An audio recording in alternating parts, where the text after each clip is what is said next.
मान के रखिए क्योंकि जो वहां से 50 सालों तक दिमाग में भरा गया है ना कि हमें हथियार से ही सत्ता मिलती है। अमित जी, आप बने रहिए हमारे साथ, काउंटर किया जाएगा। अहम जानकारी निकलकर सामने आ रही है, पश्चिम बंगाल से ही जुड़ी हुई है कि टीएमसी ने सीबीआई जांच की मांग की है और ऐसे में बीजेपी बोली है कि ममता बनर्जी की ये साजिश है। बड़ी जानकारी आपको दे दें कि शुभेंद्र अधिकारी के पीए की गोली मारकर हत्या कर दी गई है और उसके बाद से अब टीएमसी ने की है सीबीआई जांच की मांग और ऐसे में लगातार आरोप और प्रत्यारोप का दौर जारी है। बीजेपी बोली है कि ममता बनर्जी की ये साजिश है। अहम जानकारी आपको दे दें कि शुभेंद्र अधिकारी के पीए की गोली मारकर हत्या कर दी गई है और ऐसे में टीएमसी ने अब सीबीआई जांच की मांग की है। अमित जी, क्या कुछ कहेंगे? टीएमसी अब सीबीआई जांच की मांग कर रही है।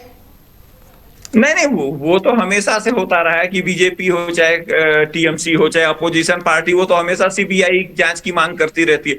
कम से कम हमें इस बात की खुशी है कि टीएमसी चुनाव हारने के बाद सीबीआई की बात तो करी। आज तक तो ये लोग वही थे जो कह रहे थे सीबीआई तो सेंटर की पैरट है, तोता है, वो जानबूझ के बंगाली अस्मिता पे प्रहार करती है। तो फिर उस सीबीआई से डिमांड करने की कहां से बात हो गई?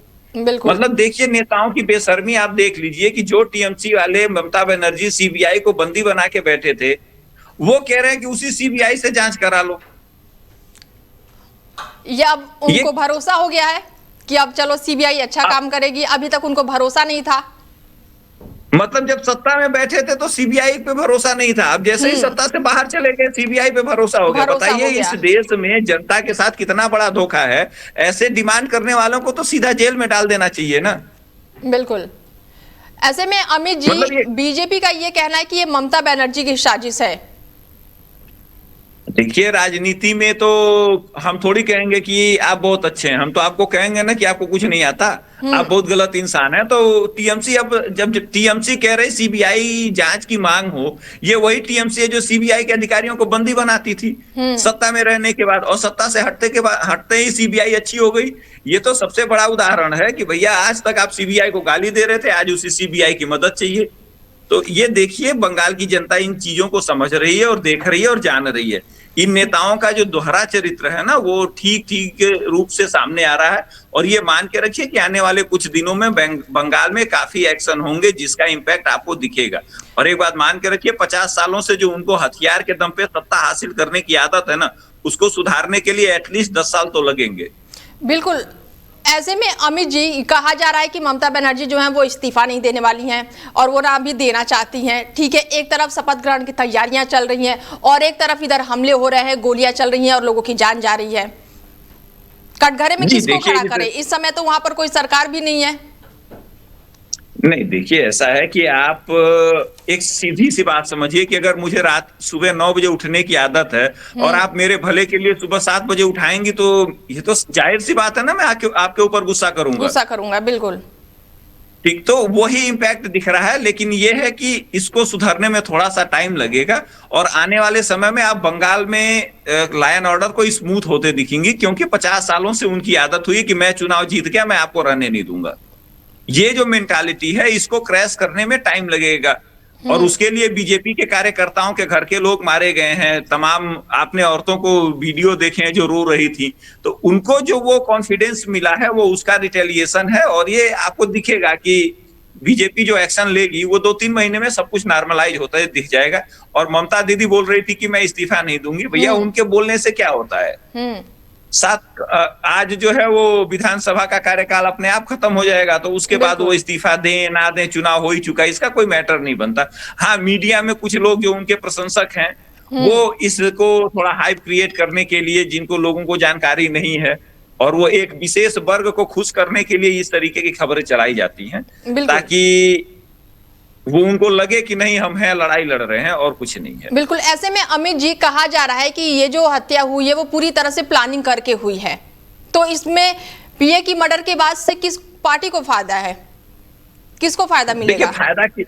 नहीं, देखिए, किसका फायदा होगा किसका नुकसान होगा ये तो नहीं बोला जा सकता। तो कहना ये है कि पूरी तरह से इसको प्लानिंग करके उनका पीछा किया गया है और फिर मारा गया, और खबर भी जो निकलकर सामने आ रही है वही आ रही है। जी देखिए, जब कोई भी मर्डर होता है तो उसमें तो प्लानिंग होती है ना। ये तो नहीं हो सकता, ये रोड रेस थोड़ी है कि हम आप लड़े और उठा के कुछ मारा, सर फट गया। तो उनकी रेकी की गई थी, उसके हिसाब से उनके ऊपर अटैक किया गया है। देखिए, अधिकारी फैमिली जो है ना शुभेंदु अधिकारी जी की, वो ममता बनर्जी को मुख्यमंत्री बनाने में सबसे अहम भूमिका निभाई हुई है। बिल्कुल। शुभेंदु अधिकारी के पिताजी जो हैं वो ममता बनर्जी के सबसे बड़े गुरु रहे हैं, सबसे ज्यादा उन्होंने उनकी हेल्प करी हुई है।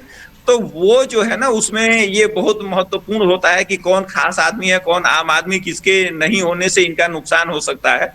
तो राजनीतिक दृष्टि से ये किया गया घटना है जिसमें ऐसे में ममता दीदी का हाथ है या उनके अधिकारियों का हाथ है या निजी दुश्मनी है, ये तो जांच के बाद ही पता लगेगा। बिल्कुल।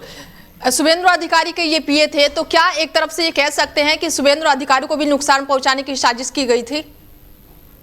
नहीं, जैसे होता क्या है कि ये आदमी उसको नुकसान पहुंचाता है ना जो ज्यादा नुकसान करता है। तो ये उनके पीए रहे हैं तो इनकी रणनीतियां, इनके काम करने के तरीके, बहुत कुछ ऐसा है जो शुभेंदु अधिकारी जो को शीर्ष पे पहुंचाए हैं, तो उसका तो खामियाजा भुगतना था ना।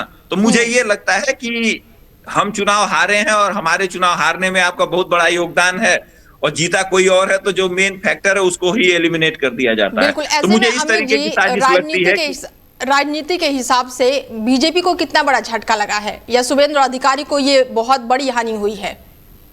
शुभेंदु अधिकारी के लिए तो ये बहुत बड़ी हानि है ना, क्योंकि अब उनका जो पीए होगा, जो भी काम करने आएगा, उसके मन में डर रहेगा ना कि भैया अगर मैं बहुत मदद कर रहा हूँ, बहुत हार्ड वर्क कर रहा हूँ, तो मेरी सिक्योरिटी की तो कोई गारंटी नहीं है, तो फिर मैं इस तरीके से काम क्यों करूं?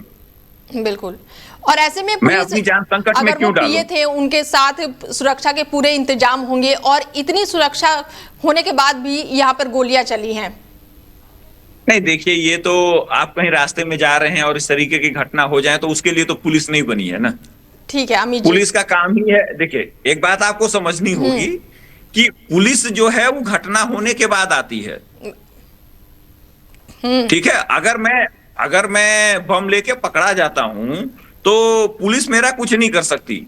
बम फटने के बाद आदमी आतंकवादी होता है या बम फटने के बाद कोई सजा का प्रावधान है? बम हाथ में लेके पकड़े जाओ तब तक मेरा ये फंडामेंटल राइट है कि मैं रिवॉल्वर अपने साथ लेके घूम सकता हूं। बिल्कुल। तो देखिए, ऐसा है कि जो ये पुलिस बनाई गई है, ये क्राइम रोकने के लिए नहीं बनाई है, ये क्राइम करवाने के लिए बनाई गई है।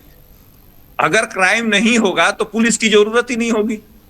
ठीक है अमित जी, जुड़ने के लिए बहुत शुक्रिया आपका। नमस्कार सभी दर्शकों को। बता दें कि पश्चिम बंगाल के उत्तर 24 परगना जिले के मध्यम ग्राम से एक सनसनीखेज वारदात जो है वो सामने आई है। पश्चिम बंगाल विधानसभा से नेता प्रतिपक्ष और बीजेपी नेता शुभेंदु अधिकारी के पीए चंद्रनाथ रथ की गोली मारकर हत्या कर दी गई, और इस घटना के बाद से पूरे इलाके में हड़कंप मच गया, और इस घटना पर तीखी राजनीतिक प्रतिक्रियाएं भी सामने आ रही हैं। टीएमसी ने घटना की निंदा करते हुए सीबीआई जांच की मांग की है। एक्स पर पोस्ट में लिखा गया है कि हम मध्यम ग्राम में चंद्रनाथ रथ की निर्मम हत्या की कड़ी निंदा करते हैं। साथ ही पिछले 3 दिनों में बीजेपी समर्थक उपद्रवियों द्वारा कथित तौर पर चुनाव हिंसा में 3 अन्य टीएमसी कार्यकर्ताओं की हत्या की भी निंदा करते हैं, और हम इस मामले में कड़ी कार्रवाई की मांग करते हैं, जिससे कोर्ट की निगरानी में सीबीआई जांच भी शामिल है, जिसमें दोषियों की पहचान की जा सके और उन्हें सजा दिलाई जा सके। लोकतंत्र में हिंसा और राजनीतिक हत्याओं का कोई भी स्थान नहीं है, और दोषियों को जल्द से जल्द सजा मिलनी चाहिए।